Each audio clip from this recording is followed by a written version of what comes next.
Daku'ng si GMA Network nga mitambong si GMA Gala 2023 gihangop ang padayong suporta sa mga regional viewers sa tanang news program sa GMA Regional TV sa nakadiiyang mga rehiyon dinhi sa nasod. Ani ang report.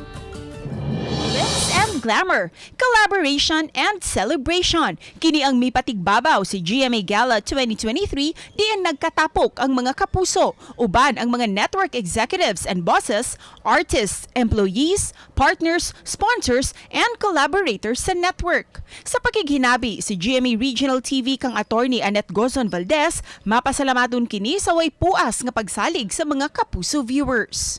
Buong Pilipinas ang sinaservice natin.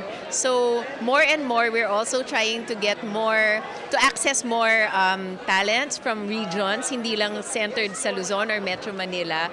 Kaya naman talagang dumadami at nagiging mas varied ang ating mga talents. Gihimugatan usab sa mga sakop sa Board of Directors si GMA Network, Miss Judy Duavit ug Mrs. Laura Jimenez Westfall ang dakong kontribusyon sa mga programa si GMA Integrated News ug si GMA Regional TV sa kalampusan sa network.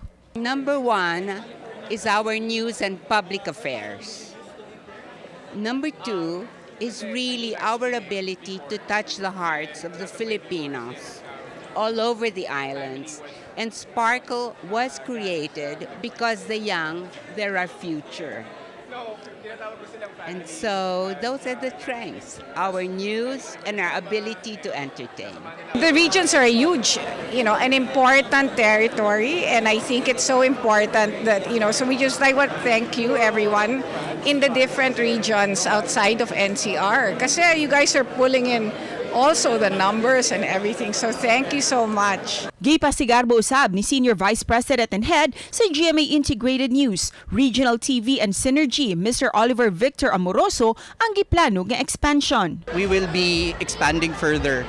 Ang expansion natin will be on the areas that we will cover for news.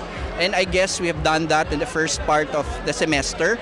And we want to continue with that. And as we prepare for the one major activity again is the elections ng barangay natin. And then we're preparing again for the 2025 elections, midterm elections. Samtang mirampa usab sa Gala Night ang mga personalities sa nagkadaiyang news program si GMA Integrated News. Sa GMA ako po security guard. Ako nagsasara sa saksi, ako nagbubukas sa unang hirit.